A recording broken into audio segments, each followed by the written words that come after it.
upcoming virtual fair. Are you ready? Tip 1. Register and vacate your date. Save the date and book your spot. The Virtual Malaysian Career Fair and the United States Career Networking Fair 1st of April. Tips 2. Research on participating companies. Leading Malaysian employers are excited to meet you, so do some research on them. This could be useful for you to network with company representatives and apply for jobs during the fair. Tip 3. Apply for featured jobs. There will be plenty of job opportunities available during the fair, so don't miss the chance to land your dream job from the comfort of your home, all in one click. Tip 4. Join insightful webinars. Key personnel of leading Malaysian employers will be sharing their insights and latest information about their company and industry. Here's your chance to ask questions and learn more about them before applying to be part of their team. Tip 5. Network with leading employers. Look out for green blinking lights to know which employers are online. Participate in a roundtable discussion with your preferred employers and stand a chance to have private chats with them at their virtual booth. Tip 6. Be prepared and bring your best self. Don't forget to update your CV, watch out for current updates, polish your interview skills, and also dress up. Because who knows, you might be called for an on-the-spot interview. Just relax and be yourself. It's your personality and charm that makes you unique from others. And now, you are ready to be part of an exciting journey and take your career for greater heights. We'll see you at the fair!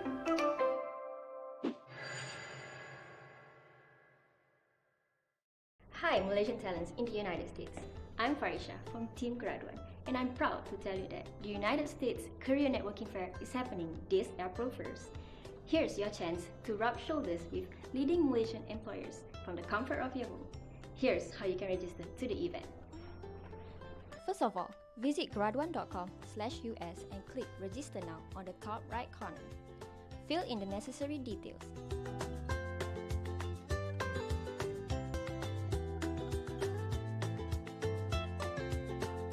The red asterisks indicate compulsory fields, and this includes your resume.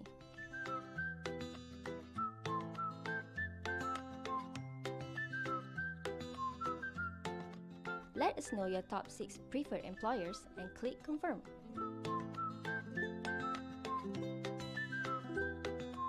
Leading Malaysian employers can now view your resume and interact with you. You can also register through the Graduan app. Here's how. Just download the Graduan app on the Play Store or App Store. Click on the Events tab and click the United States Career Networking Fair. Fill in the details required. Once done, verify your email and complete your Graduan profile. Employees can't see your account if you don't complete your profile. It's really simple to join our United States Career Networking Fair. Get online this April 1st to meet leading Malaysian employers. Take charge and land your dream job today!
out what we have in store for you, and here's how you can start preparing yourself in hopes to land your dream job at Grad1's upcoming virtual fair.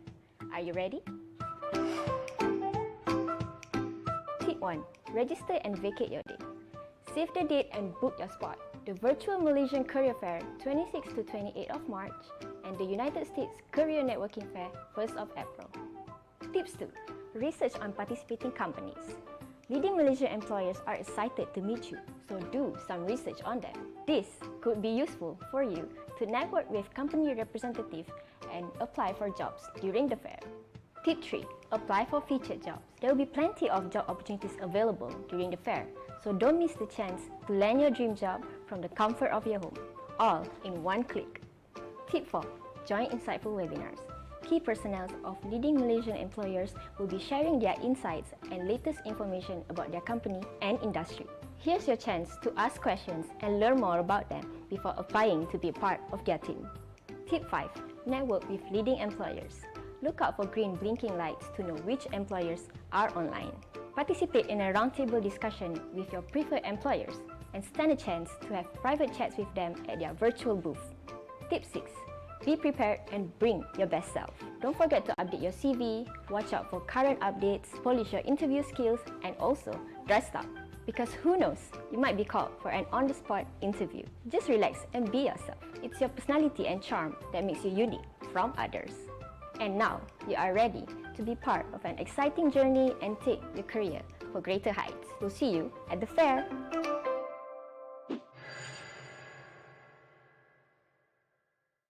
Hi Malaysian talents in the United States. I'm Farisha from Team Grad1 and I'm proud to tell you that the United States Career Networking Fair is happening this April 1st. Here's your chance to rub shoulders with leading Malaysian employers from the comfort of your home. Here's how you can register to the event.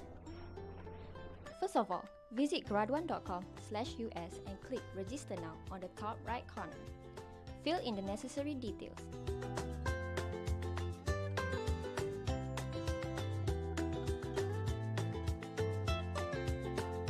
The red asterisks indicate compulsory fields, and this includes your resume.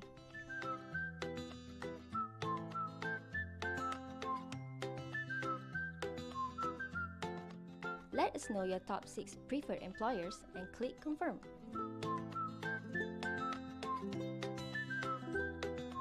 Leading Malaysian employers can now view your resume and interact with you. You can also register through the Grad1 app. Here's how. Just download the Grad1 app on the Play Store or App Store. Click on the Events tab and click the United States Career Networking Fair. Fill in the details required. Once done, verify your email and complete your Grad1 profile. Employees can't see your account if you don't complete your profile. It's really simple to join our United States Career Networking Fair. Get online this April 1st to meet leading Malaysian employers. Take charge and land your dream job today!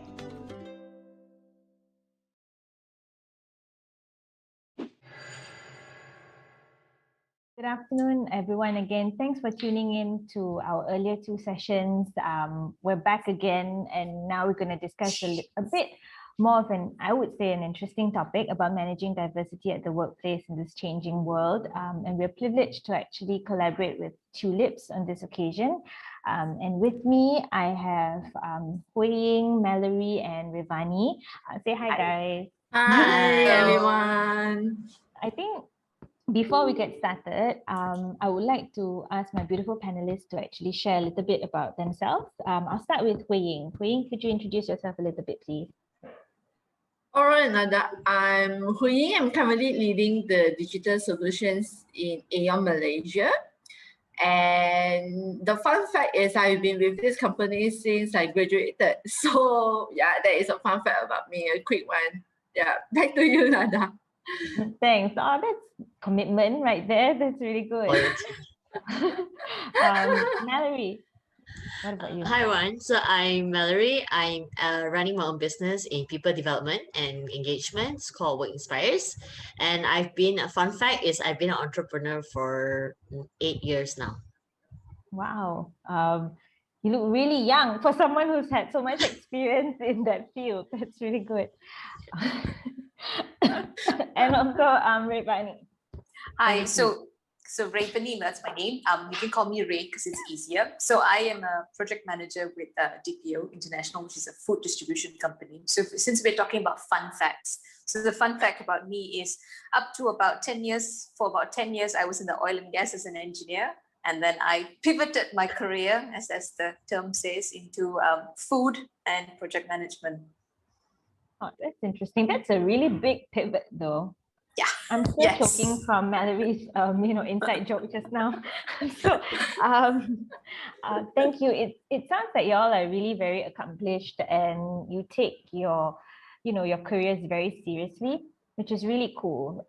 So, I wanted to touch on our topic, which everyone is talking about during this year's International Women's Day, which is choose to challenge.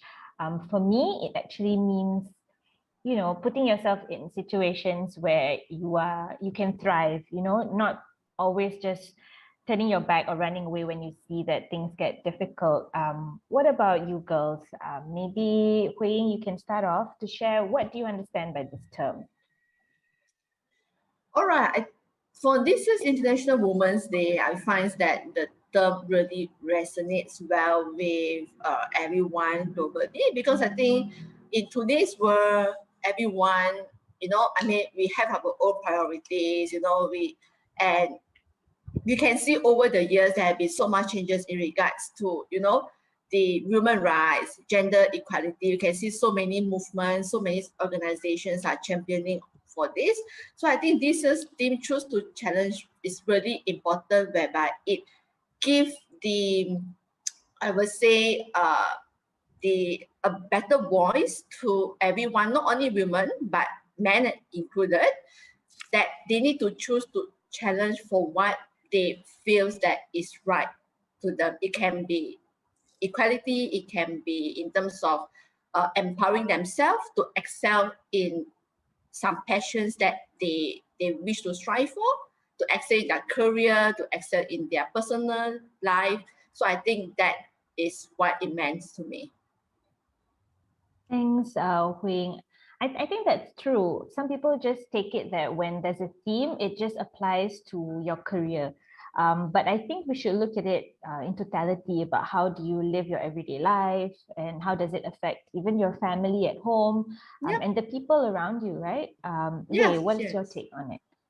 So for me, I think the whole choose to challenge is being similar to what Hui Ying said. It's also being a bit conscious about it, as in conscious as in not just accepting things for as is, and always questioning about things. And this could happen in workplace, it could happen among your friends, your peers, your colleagues, and always having that mindset of choosing to challenge, because it helps you grow at the end of it. Otherwise, you're just going to be quite complacent, and we don't need that anymore, right? We need to grow.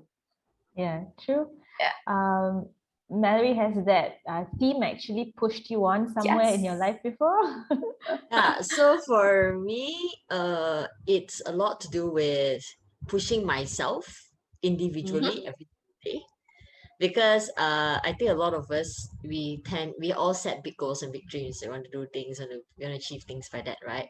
But I think the choose to challenge for me this year, I decided to take on to just be better every single day, and it's very easy to aim for big goals and work towards it, and then you forget to appreciate moments in the present. You forget to challenge yourself each day. So choose to challenge was that for me.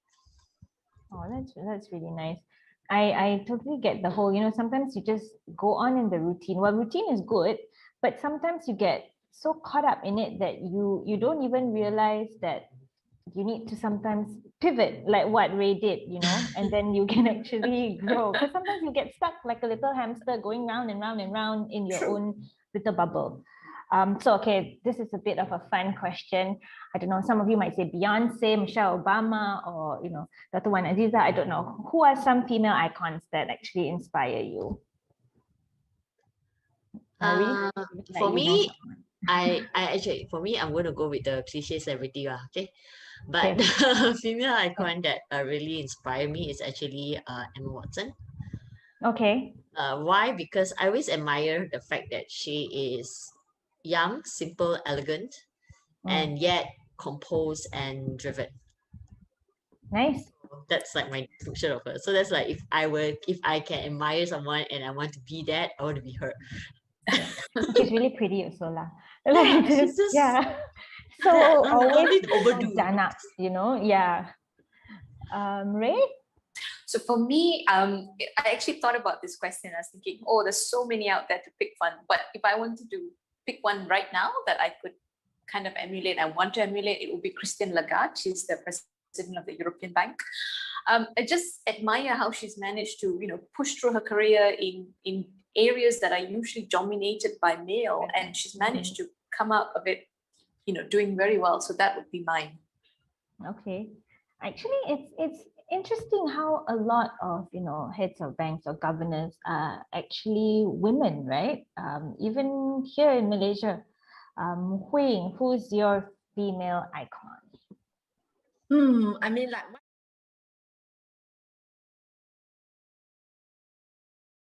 but for me, if you were to ask me to pick one, and I would say it's Jacinda Ardern, because she has been so inspirational, and I'm really so impressed with her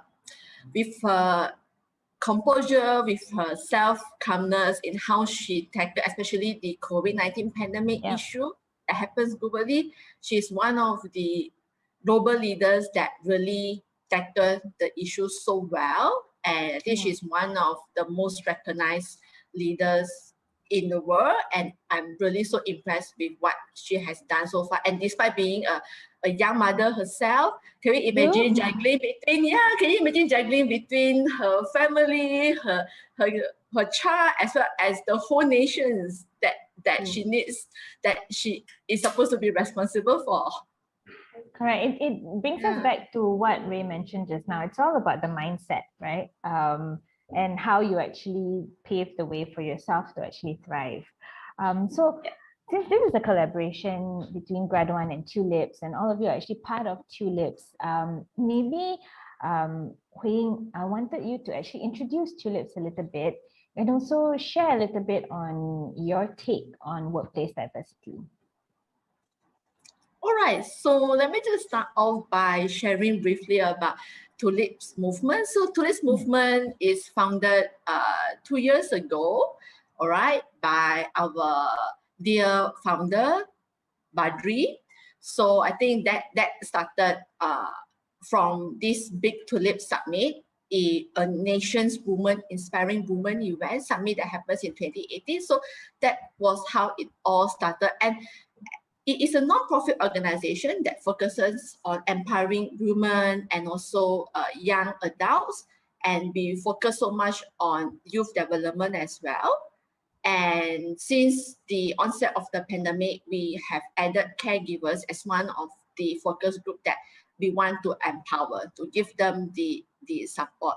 So what we basically do is we are a group of volunteers that are passionate about giving back to the community, as well as empowering those people that need support and help. And your next question is, you mean like how can they, in a way? As in, what's your take on workplace diversity?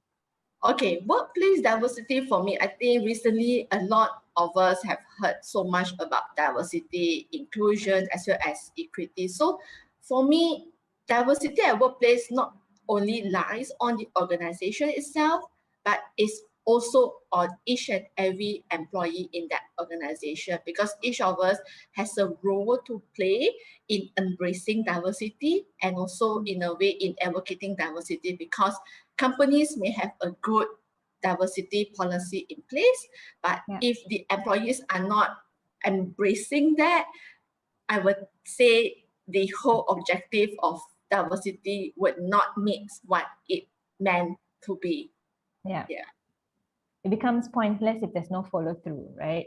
Yes. Ray, I wanted to know, is workplace diversity possible to be practiced without challenges? I know just now you said that, in your role, especially now.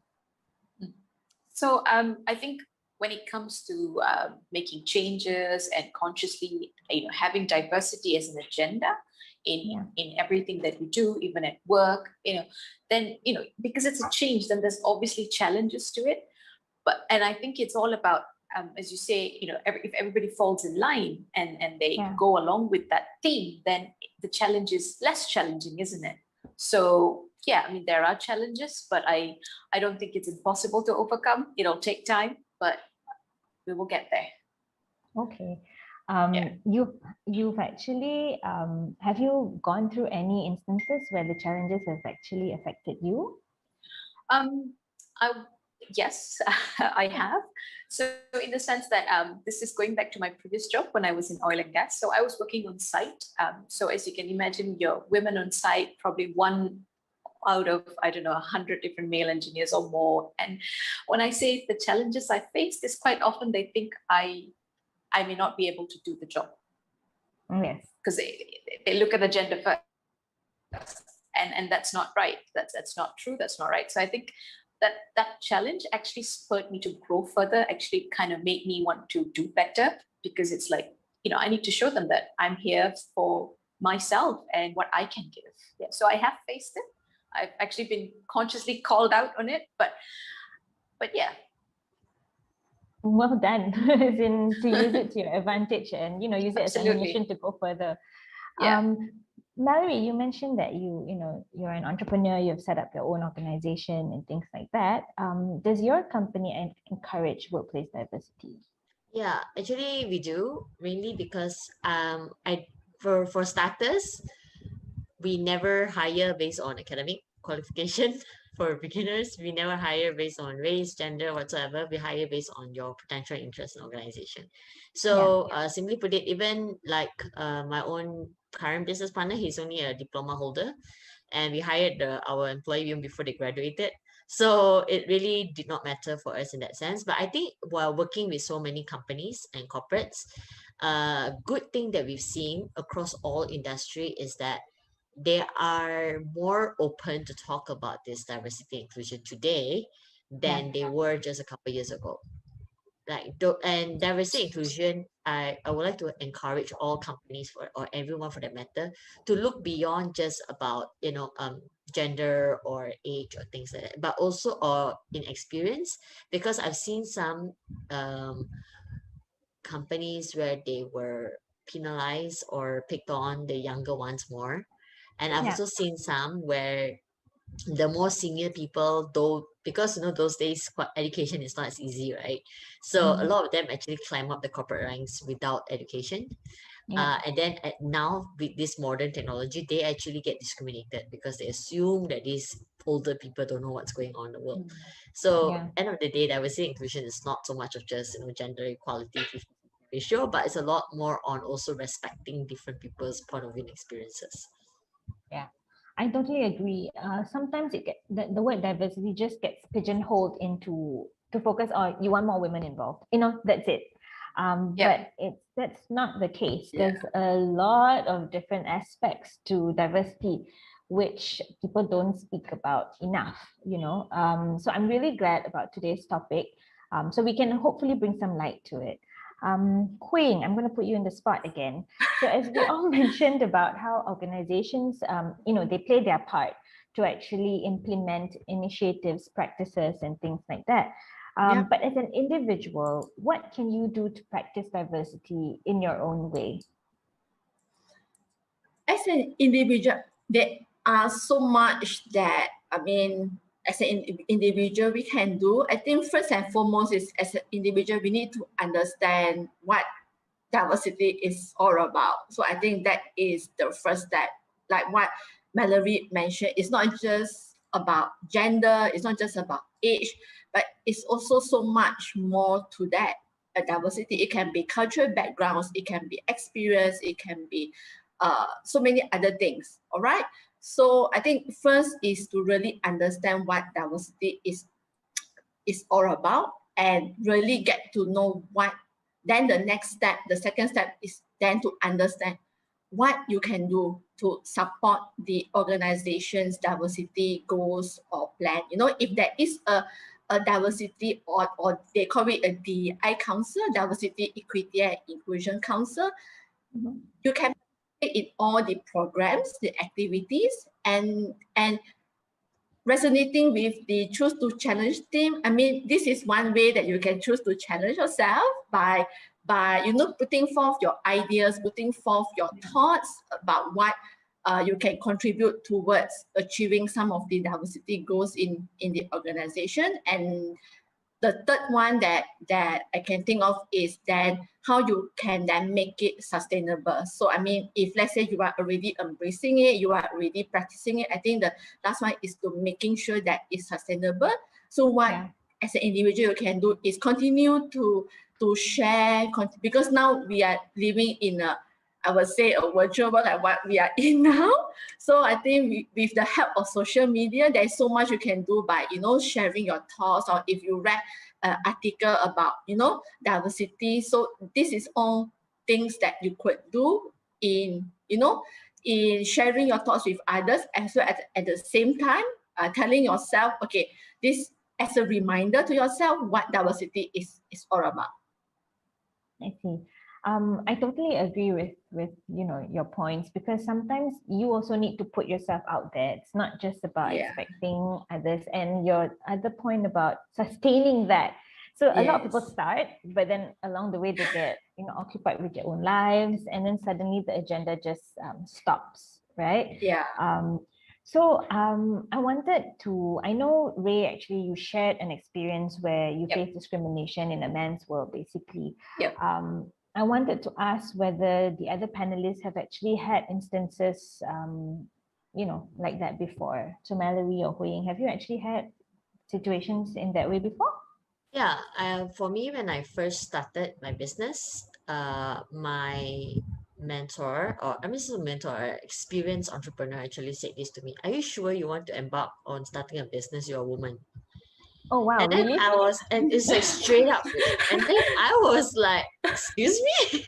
Have you not seen the amount of lady bosses out there and lady entrepreneurs out there? And then he said, yeah, but because ladies are generally emotional, and you can't be emotional in running the business. And I'm like, ouch, in so many ways. But I think one common thing with that experience, one common thing that I've seen and hear a lot is unconscious bias. We tend to say things like that without thinking it through and without knowing that it actually causes biasness and inequality. For example, simple things like, oh, lady bosses are more fierce. Or if it's a bad driver, the road must be a woman. The kind of thing. We've seen that so often and people just joke about it, but that actually causes inequality. True. So that's, I think, something, I went through it a lot. So I'm just like, it came to a point where I correct them and go that you're just being sexist. And they'll be like, no, it's a saying. I'm like, no, it's not a phrase. It's your opinion. Just make them feel awkward, right? Turn it around. Correct. Call them out on it. Yeah. Hui Ying, got any? Yeah. All right. I think for me it would be when in the early years when I started my career. So I think what happens was, okay, because in a consulting line we need to do presentations to companies management team on our proposal. So what happened was, there was one of the clients that share with my boss back there and say that, do you think Hui Ying can really do this? She's so young. Do you think that she has the experience? She has the capability to really deliver what you have presented in the proposal? So I think that is something like, wow, doesn't mean that someone is young.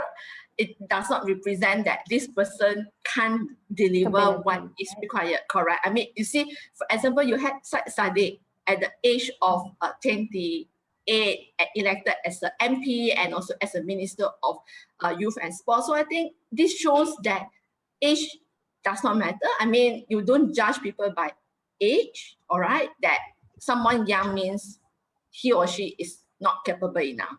So I think that was what I experienced in my early career days. But I think one takeaway, one lesson learned from that is that makes me stronger, all right? True. And that makes me persevere and say that, all right, I'm going to prove that this is not right, this is wrong, and I can deliver what I can do, I just need to have confidence in myself. Yeah. Yeah, I totally agree. As in, I think I can also share my experience. So I've been in Graduan now, I think, for about 15 years. So I've been working Wow. for 15 years. Yeah. In my early years as well. So I look really young, as in that has worked to my advantage and disadvantage over the years. So I've also had, when I have meetings with some clients, I've in my early years, I've actually had some of them walk out for no fault of my own, just because I look too young to have a meeting with them.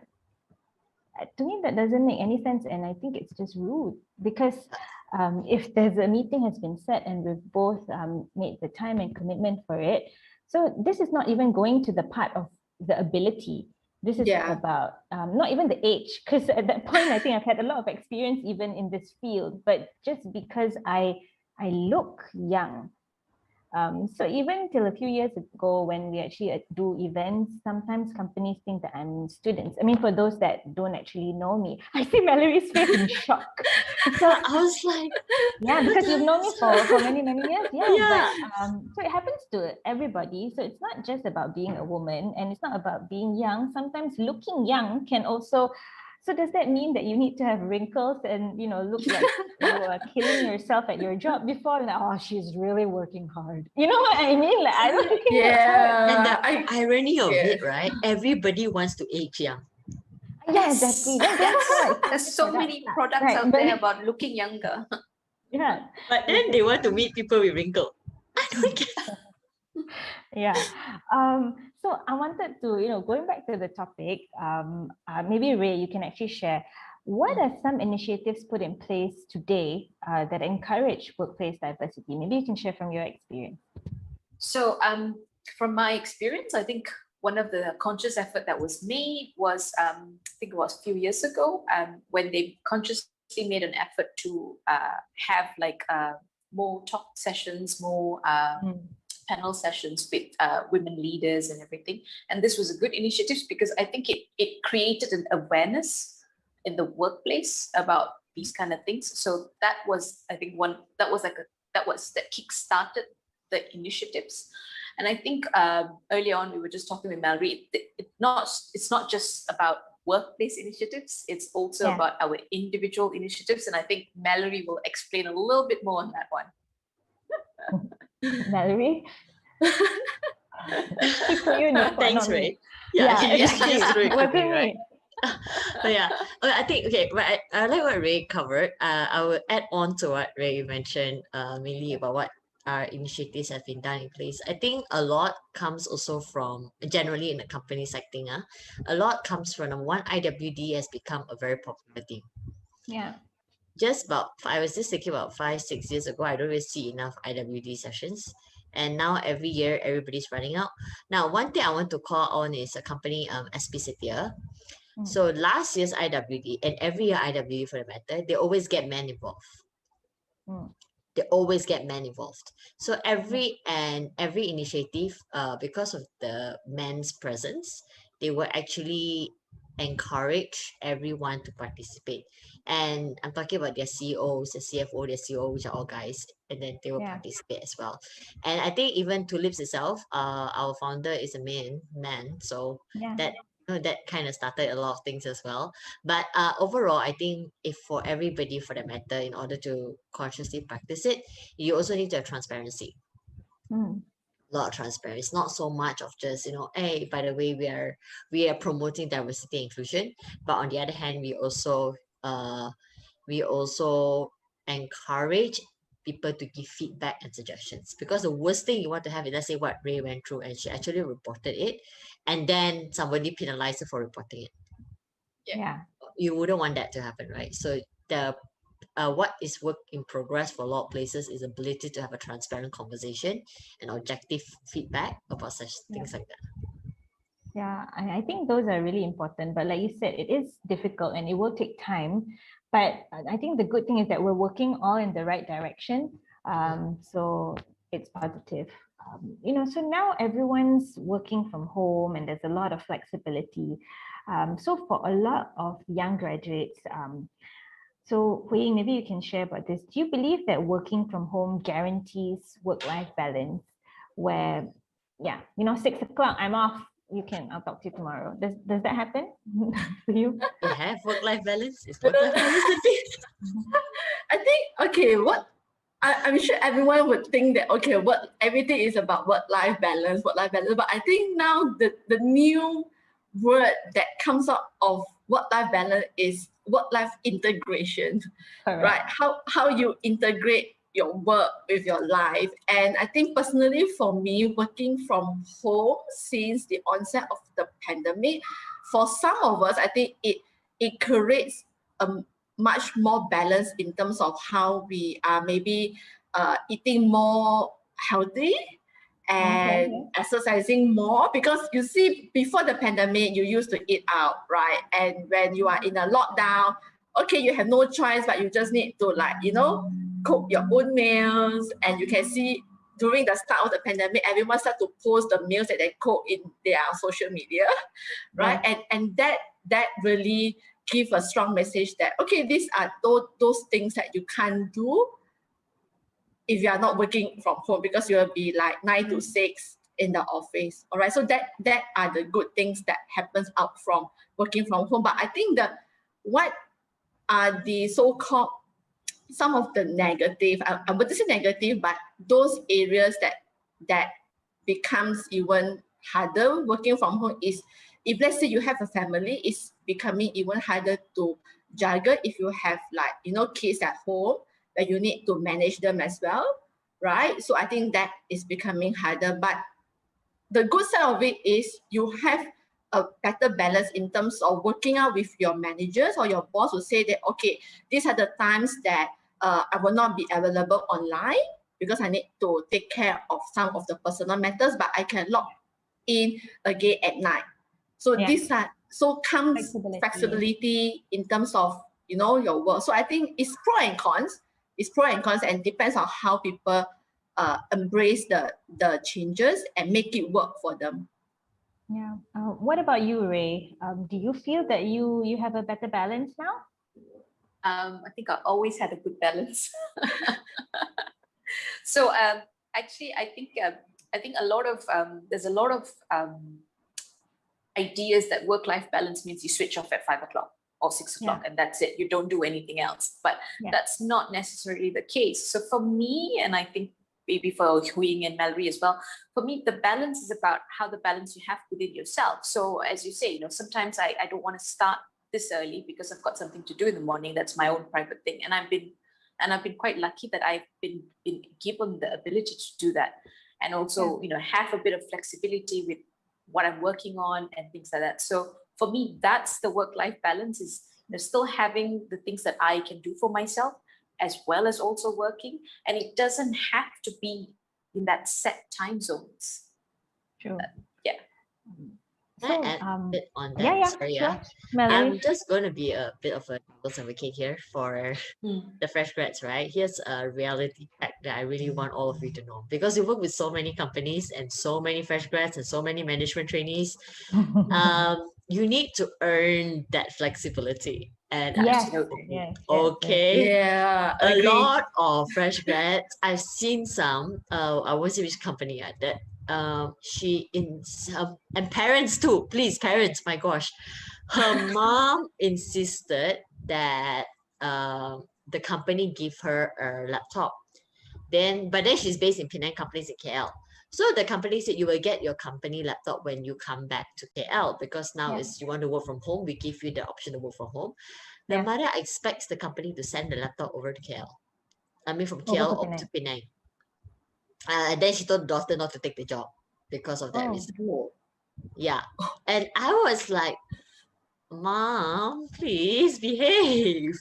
But it's true. So a lot of management trainees and grads, especially those that graduate abroad, they come back, they really think that they have this one step ahead advantage. Yes, you might have a better education degree and probably better scoring and different experience from those that graduated here for that matter. But a matter of fact is that you need to earn your respect.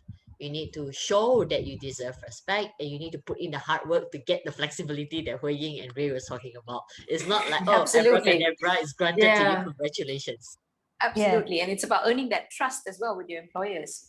And if I may add, I think it also for you to show that you can still deliver your task, your job while you are working from home. So you have to show that to to earn that. Yeah.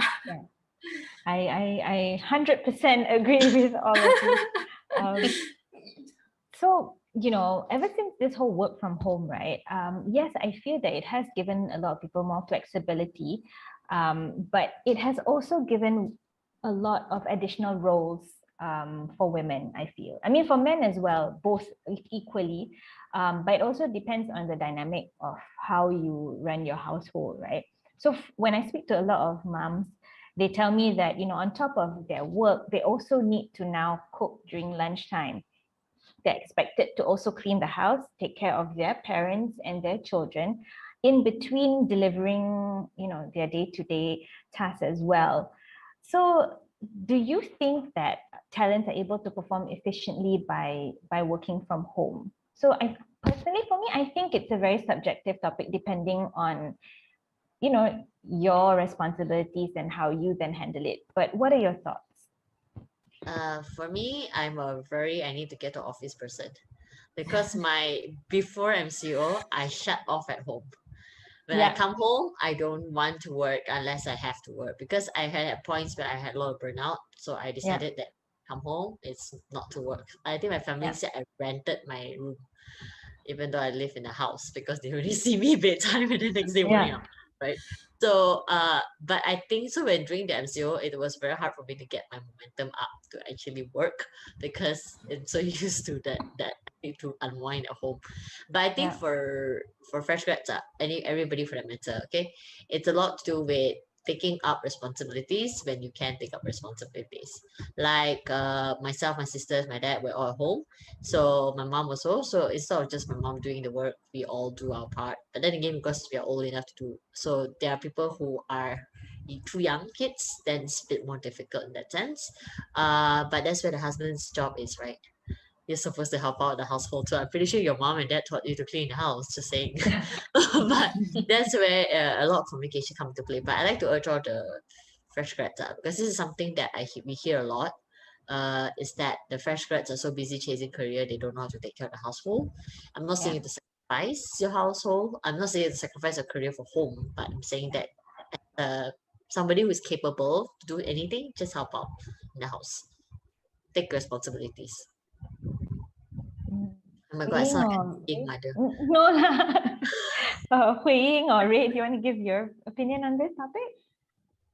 I'll let Hui Ying take this one because I think she's done a lot more working from home than I have. All right, I think for me, working from home is going to be the new way of work.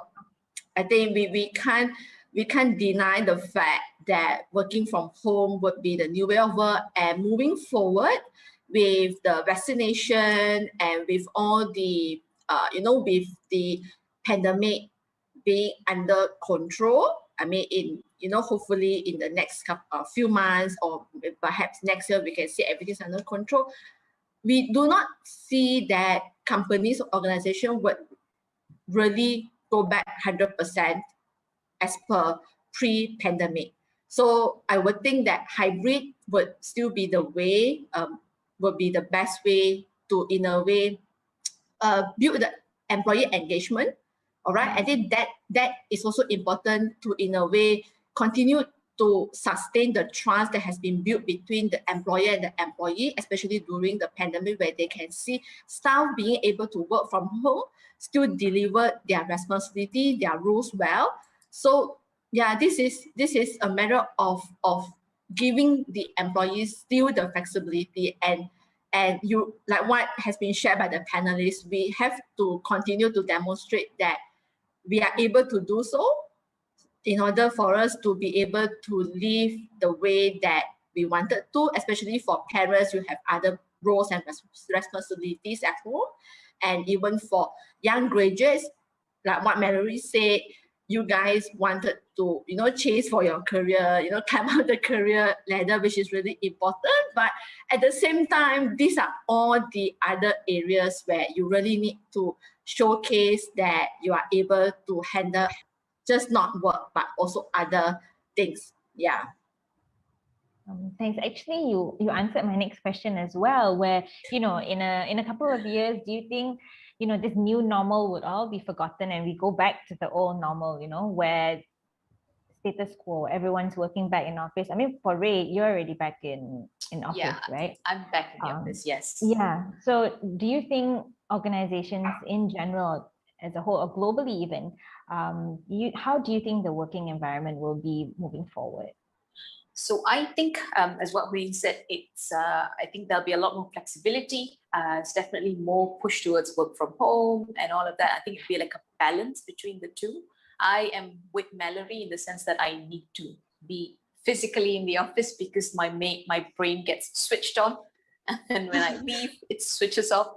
So, and I think with the flexibility that's going to come with it, I think it will give people more productive ways of working. Maybe some people prefer the working from home, they're more productive there. Some are at work, they prefer that, they are more productive that way. So I think that flexibility will come with the workplace in the new way of doing, even with the vaccinations and everything in place. I think that's how it will be. I think just to add on to that, companies will also change the way they measure productivity. Last time is clocking out, things like that. Hours, Now there's no more hours per se. So delivery and efficiency of delivery and results are going to be the very new way of measuring your future bonus. And to add on to that, Mallory, actually in the construction industry a long time ago, there used to be this term called job and knock, where it basically meant as long as you get the job done, however quickly you get it done, you still get paid the same amount. It's like the amount of pay is fixed, but it's just depending on your delivery. So it actually encouraged people to do it faster so they can move on to the next job, because with everything you finish and deliver, you get the pay. Like a new project, something like that. Yeah, so and maybe, continue, Ray? No, that's it. Yeah, so about delivery and All right, if I can just add on to that, on top, I mean, with all these uncertainties that are happening, right, and we see that a lot of organizations are also becoming more flexible in terms of their performance goals, because because things changes and the goals in terms of delivering your performance will also change. It's not like you set your goals at the start of the year in January and that will stay with you until December. But now it's no longer the case, because things may change in April, things may change in July, business strategy changes, and you need to adapt to a new way of doing things, of delivering your performance. There may be a new target, new initiative. So all this we need to be ready, be prepared to embrace what is coming ahead. Thanks, Hui Ying and everyone. So we've actually been receiving quite a number of questions from the audiences. So I'm going to go straight into it. So this lady, she truly believes building confidence starts from a young age. So, I guess this is from your experience in Tulips and everything. How can, we support young girls, like, girls in primary school and things like that, encourage them to dream big and achieve those goals? We don't want them from young to think that, by the time I hit 25, if I'm not married, I'm a failure. Or, how do we shift that mindset and support their, for them to dream big? Okay, can I share an experience? So I was working with the women's aid organization before, and they were talking about, it was a session, they were talking about domestic violence. Okay, they were talking about domestic violence and how can we get ladies to move out of domestic violence. And the key point that I brought up then was that everything starts at home young. Because the reason why you succumb to violence or verbal or emotional abuse is because the lack of confidence. There's something that someone imprinted on you that you feel you're not good enough. So that's why you need to, succumb to such thing. So I think for everyone, parents and siblings and friends, since young age, be very careful about the choice of words that you're using around young girls or guys for the matter. Because a simple thing like, let's say your daughter says, mommy, I want to be a firefighter when I grow up. And the mother says, no, that's a guy's job. Yeah. That simple statement would have caused something. You don't know, but you just crush a child's dream in some way. And a lot of kids, right? They don't actually want to be that because they only know that. But they sometimes as they grow, it's not that I want to be a firefighter. I want to be brave. Yeah. I want to be It's like the courageous. unconscious bias thing Yes. again, in a Yes. way. Correct. Yeah. So it's a lot on just be very mindful of that, because a lot of times when I look back and when I was young, I wanted to be a spy or FBI agent, okay, something like that. I really Okay. wanted that as my job. Then after that, I wanted to be a forensic scientist and a doctor. And then after I didn't pass my bio well, so skip that. And then I ended up what I am today. But why the common points I have in all of this is that I like adventure. I like to solve problems. I like to try things, and ended up becoming an entrepreneur, which suits all these things. So things like that actually builds up from young, but you first have to encourage them to try it, because don't take their word literally lah for it. Correct. Also, so there's another question here that asks, like, have you experienced pushback during diversity training or programs in the workplace? Do you feel safe or encouraged to report instances? So this sounds very much like Ray's experience, where you had a voice and then it actually backfired. How does that work? So in my case, I wouldn't say that. So in my case, like I know that it happened. Okay. And at that time, I probably was not brave enough to speak out. I must admit to that. But going forward from that, I then understood that speaking out is completely accepted. And it was more of my own fear than actually what they will do, what will happen, because I think my fear was greater. So that's where I would say, I would encourage everyone to speak out. Sometimes it's not about going to the management and speaking out. Sometimes it's about just standing up, up for your own self, standing up for the person next to you. And these are the kind of things that I think will make changes. True. Thanks, Ray. So, there's been a lot of now attention and effort with regards to gender equality. But what else do you think is missing? What other forms of diversity or what other aspects you think that can be encouraged within organizations these days? If I can just share my thoughts on that, I think what is still missing is we need more allies. We need more people to come forward and also be part of empowering everyone to embrace diversity, being inclusive, and also drive equity at the same time. So allies here is not just women, but we also need everyone, people from diverse background, from different, gender, different age groups, different experience. So the more allies we have, then we will have more ideas in order to drive diversity. And in a way, this would then reach our ultimate goal in embracing, like in future, we will not have stereotyping of gender to say that, okay, fireman, we don't call, like we used to call fireman, right? And this is only a male's job. So in future, we just want to say, it's just firefighter. Like, it doesn't matter you are a male or a female or any gender, you can do the job, all right? As long as you have the capability, you can do it. Yeah. And if I can add on to that, I think one more thing that I hope to see more removed is, cliques in some way. Is that there are some people who, there are many experiences, not just me, but many people who say that, like some very some people who have worked hard to climb the ranks. So you earn your Dato Sris and Tan Sri titles. And because of that, you want to be an atas Dato Sri and Tan Sri, Dato and Datins, that kind of thing. So I think if you really want to drive diversity and inclusion in any company for that matter, a CEO should be able to eat in the same cafeteria as the staff. And don't complain about it. No such thing as a CEO gets a special treatment or special table. So I think that's the difference. And I mean, you always see that, after certain rank you get company car privilege, you get this privilege and that privilege, but the fact is they are not the ones driving up and down. Sometimes your poor, a delivery boy is the one that's riding the motorbike going everywhere, but they need a car, things like that. So if I've seen HR directors actually remove such privilege from entire organization, public listed company, and everybody was shocked, but it really helped bridge the gap. But I've also seen some that added more of these privileges inside, and that causes a large gap. A very good education example was like in Sunway, their Dr. Elizabeth eats in the same cafeteria with everybody else, and sometimes with the students.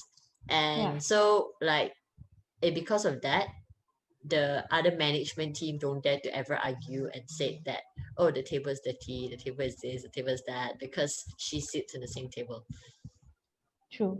As in, I think it also comes from the top. As in, it's from all levels, right? As in, you also, there needs to be that openness and transparency, like what we discussed earlier, because then people also feel more comfortable, and I think everyone then works as a team more. And humility. I think humility is really important. Yeah. So this is going to be our last question from the panel, but a lot of them are asking the same thing, but I think we've addressed them, but let's group it together again, where it's more of what can they do as individuals to now, enhance workplace diversity and inclusiveness. I think a lot of people feel that they only have a small voice. How do they now change the world or push this agenda further? Any of you want to take it? I think for me, the simple way, like what we've been talking about, is this unconscious bias. Refrain from opening your mouth and say, you're a lady, you're a guy, it's a guy's thing. Even girls for that matter. Okay, I have to say this, Chinese New Year. Like when the girl go over to the guy side, you're expected to help to clean and cook and everything. But when the guy comes over to the girl side, the mother will be like, oh, that's okay, you're the guest, I wash your plate. Yeah, simple things like that. It's not promoting diversity and inclusion. And the same practice you have at home is the same practice you carry to your workplace. Same like when I've seen even at my workplace where everyone's eating together, then the ladies will pick up all the guys' plate and go and wash. And you'll be like, why guys eat first or something like that. Like, correct. So they got all these simple things actually it creates more a bigger gap between not just gender but everybody for that matter. So you as yourself is refrain from making and stand up for people who make such remarks, not just about men and ladies, but you're old, you don't understand technology, or you're young, you savvy, that kind of thing. Just avoid saying that and stand up for people who say that. For me, that's like the most basic essential thing you can do. I think one thing I like to add on to Mallory is check your own biasness and therefore don't say those things. And I think when you're faced with it, even if it's not directly at you, but it's somebody else, I think stand up for it. That would create the change, call it out, because people are not used to being confronted. But, when you call it out, they may not realize what they're doing, but when you do call it out, it might make them rethink, oh, yes, I shouldn't have said that, those kind of things. Sometimes they don't realize it. It's so ingrained, right? And you don't have to call it out. Sorry, Hui, one thing. It's okay. You don't have to call it out in a bad way. Like you just you shouldn't. I will just make it like a sarcastic joke. When I see like the plate incident, I'll be like, "Well, I didn't know guys don't know how to wash plate." Then they'll be like, "Oh yeah, we do. We go wash our own plates." That kind of simple remark, and then they will just pick it up. Sorry, Hui. No worries. I think just to talk, all really good points shared by Mallory and Ray. And I think one thing that, as an individual you can do is be adaptive, be agile, because these are all the important skills that you will need in embracing all the changes that will be coming in, and also like the questions that is posted, embracing diversity at the workplace, because things changes. You never know what will be coming to you, and most importantly is be adaptive, be agile, and also I think that is really the key. And if you don't ask, you don't get. So always empower yourself, be empowered to ask, because if you don't ask, you will never know what is the worst that you can get. Is perhaps a no as an answer. All right, so that is what you can get. So never be afraid, and always challenge the status quo, because status quo is comfortable, you can live with it, but who knows, if you challenge status quo, good things may come out from that. Thanks, Hui Ying. Okay, just before we end, since all of you have had, so much experience, whether working with young people or even your own work experience, maybe you can just end off by giving advice or just some sharing about how these young graduates, any advice to help them out when they start off. Who want to start first? I'll start on this one. So, Okay. I started as a graduate too. I think we all did. And I think the Yes. one thing that I would totally advise is keep asking the questions. It may sound really dumb, but keep asking the questions, because you never know the answers you're going to get. You never know where it's going to lead you. And, keep asking, because that's the only way you're going to grow. That would be my one advice. Yeah, for me, it would be, as a fresh graduate, networking is important. All right, you need to build your network. All right, build your network, get to know more people, talk to them, be humble, get their advice, because whatever advice you get, it will somehow helps in your career. And at the same time, if you have the opportunity, have a mentor. Have a mentor who is able to guide you along the way, and they are mentoring program. Even today, have our own mentoring program as well, to in a way empower all these young adults in their career, in their personal life as well. So take all this opportunity that you have to have a mentor, and also to build your network. So I think that will be my advice to all the young graduates out there. Yeah, for me, talking to modern day graduates, is that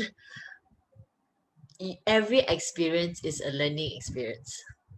Okay, every experience a learning experience, because I've seen a lot where I can't tahan my boss, I can't handle this difficult boss, I need to quit, or job's getting too hard, I need to quit. Quitting has become a very easy option for a lot of people. Yeah. But my advice is that unless you really feel it mentally, don't quit, because every experience, even by learning how to manage a difficult boss now, helps you to build your character. And the next time when you face such, because there are times where you cannot choose your boss, number one, and You cannot don't choose become a your difficult boss also. yeah, and you might become might end up like that. So Yeah. just all these things are experiences that you cannot predict. So take it as lesson learned. How can you be better? How can you Yes, be better. and how can you manage different stakeholders, and then build your character from there, because it definitely helps. If you keep running away from all this, right, I would suggest you just be a rich housewife or house husband and stay home. Yeah, a small thing just to add on to Mallory and my point about asking questions. And she said, keep finding new ways of doing things. Yeah, when you ask questions, also find new ways of adapting and doing things, because that really shows what you're capable of. Yeah. Thank you so much. I think you've all shared such good experiences and wisdom. And we touched on really interesting topics today, I think, and a lot of personal experiences. I want to give a big shout out to Tulips and also Hui Ying, Ray, and Mallory for your time, and also, being honest conversation, having this honest conversation with me today. I really, really enjoyed it. What about you guys?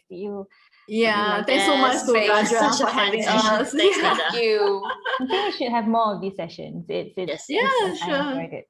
Yeah. Yeah, we Okay. truly enjoyed as well. Yeah.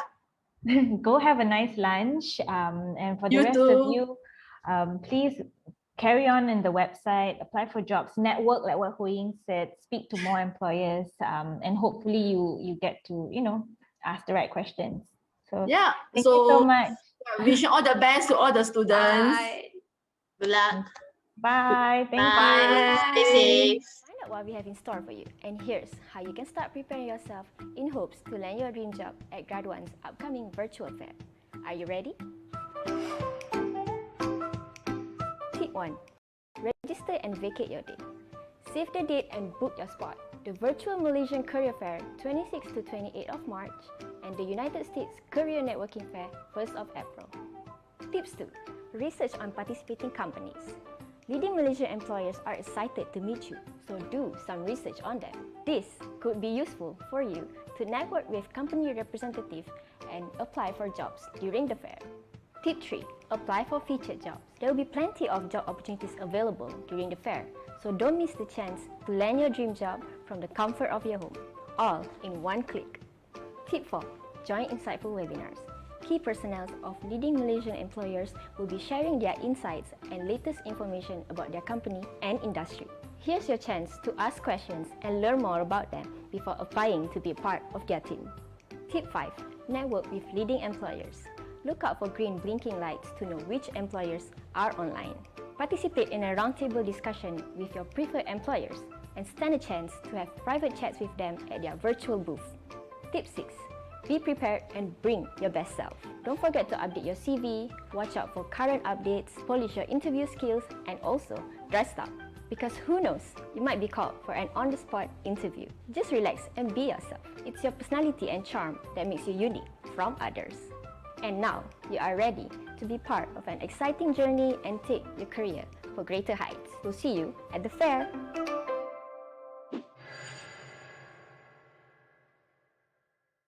Hi Malaysian talents in the United States. I'm Farisha from Team Grad One, and I'm proud to tell you that the United States Career Networking Fair is happening this April 1st. Here's your chance to rub shoulders with leading Malaysian employers from the comfort of your home. Here's how you can register to the event. First of all, visit grad1.com/US and click Register Now on the top right corner. Fill in the necessary details.